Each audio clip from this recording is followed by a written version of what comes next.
Keberhasilan Indonesia menembus round 3 kualifikasi Piala Dunia tentu saja nggak datang begitu saja. Ada sebuah proses panjang yang dilakukan terutama untuk menciptakan tim seperti ini dalam kurun waktu setahun terakhir. Dan semua tahu kalau proses Indonesia bersama Coach Shin masih akan berlangsung setidaknya sampai 2027 mendatang. Itulah mengapa banyak pihak meyakini kalau kedepannya Indonesia bakal jadi tim yang lebih kuat lagi karena dipastikan PSSI masih ingin menambah kedalaman skuad dengan pemain grade A. Sesuatu yang kemudian mendapatkan perhatian serius, di mana beberapa di antaranya datang dari Malaysia dan Thailand. Ya, para pengamat di negeri jiran bahkan sampai merasa kalau akan jadi sesuatu yang berbahaya jika Indonesia menjadi tim Asia Tenggara pertama yang mampu lolos Piala Dunia. Kemudian media Thailand, Sportstream, kini menjadikan Indonesia sebagai target sekaligus saingan utama, menyingkirkan nama Vietnam yang dianggap udah jauh menurun dibandingkan sebelumnya.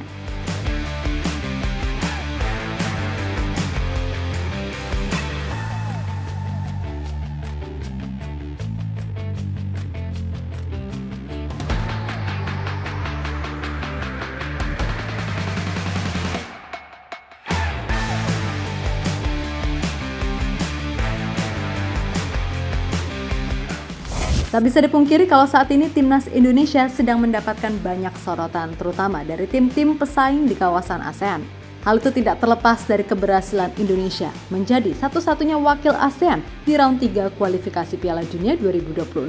Nah, menurut pengamat Malaysia, Kees Sundaresan, sebagaimana dikutip dari Astro Arena, kalau keberhasilan Indonesia kali ini nggak lepas dari komitmen semua elemen timnas dalam memegang teguh prinsip yang ada. Bahkan setelah meraih 2 hasil mengecewakan di laga pembuka, Indonesia mampu back-to-back mengalahkan Vietnam terutama saat membabat pasukan Nguyen 3-0 di Midin Stadium yang mana menurut Kees itu adalah hal yang sangat sulit dilakukan oleh tim manapun termasuk Malaysia. Tak pernah, seingat saya ya, bahkan Malaysia sudah beberapa kali main di Midin, Malaysia selalu kalah.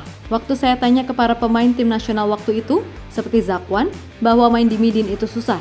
Sebab kalau supporter penuh pasti terganggu dengan suara trompet itu. Tak masalah siapapun pemain naturalisasi atau pemain keturunan yang bermain. Tak ada kompromi terhadap corak permainan yang diterapkan oleh Sinteyong. Saya jujur saja sangat kagum dengan perkembangan Indonesia. Saya sangat suka. Kenapa? Kalau kita berpegang teguh pada prinsip, maka akan mendapat hasil. Ucap Kees Sundaresan.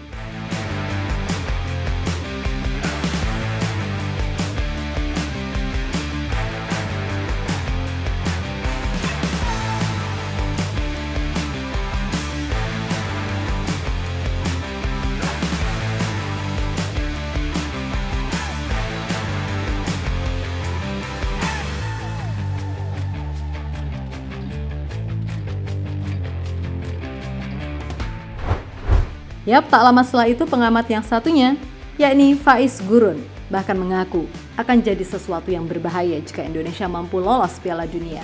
Sebab sudah pasti dengan itu semua gap antara Indonesia dengan tim-tim ASEAN lainnya jadi semakin jauh. Dan Faiz juga tak ragu memuji kualitas para pemain keturunan timnas Indonesia saat ini yang banyak tampil di liga-liga ternama Eropa. Ada Jaises tampil untuk Venezia, Ragnar Oratmangun dari Fortuna Sittard. Ada beberapa nama di mana mereka adalah pemain keturunan yang sekarang main di liga-liga terbaik Eropa. Ada pemain-pemain timnas Indonesia yang main di Serie B, Eredivisie, top flight Liga Belanda itu, seperti Ivar Jenner juga. Jasin Hubner juga di Cerezo Osaka di Liga Jepang kasta tertinggi. Semua tahu Piala Dunia 2026 bakal bertambah pesertanya. Bisa berbahaya Indonesia kalau bisa lolos ke Piala Dunia. Ucap Faiz Gurun.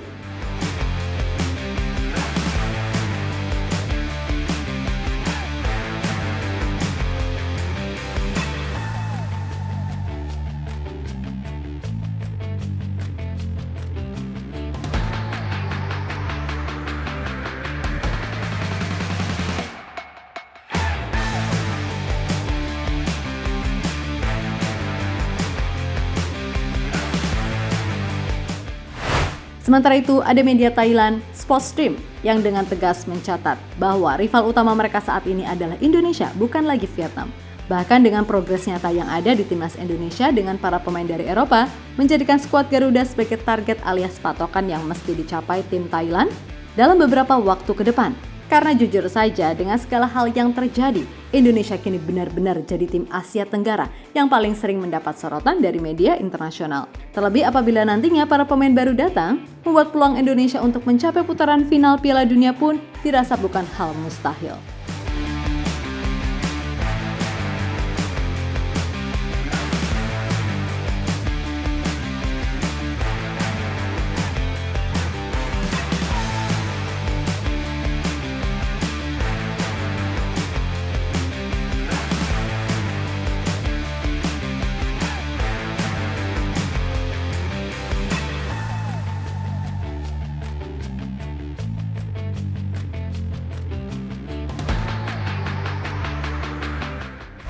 Ya bagaimanapun, bagi Indonesia sendiri, proses ini masih sangat panjang dan tentu saja rintangan ke depan akan jauh lebih berat. Hal yang wajar karena jika ingin benar-benar dikatakan naik level, maka harus bisa melewati rintangan terbesar.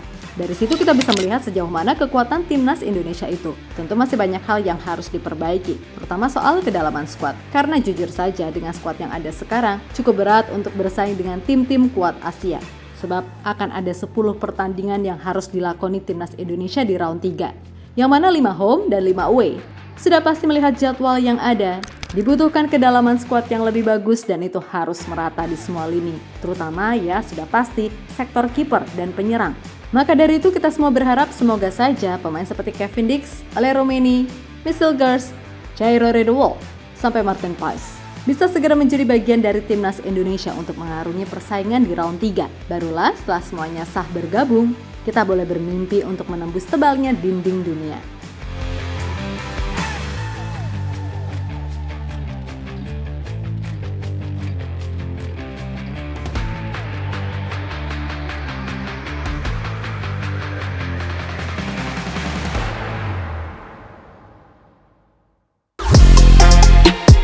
Halo, izin iklan sebentar ya guys. Jadikan ruangmu bernuansa timnas. Temukan beragam poster dinding, sepak bola dan timnas dengan desain menawan, kualitas premium dan harga yang tidak akan menguras kantong. Segera klik link Shopee di deskripsi video ini dan dukung timnas dengan sepenuh hati. Mulai dari dinding rumahmu.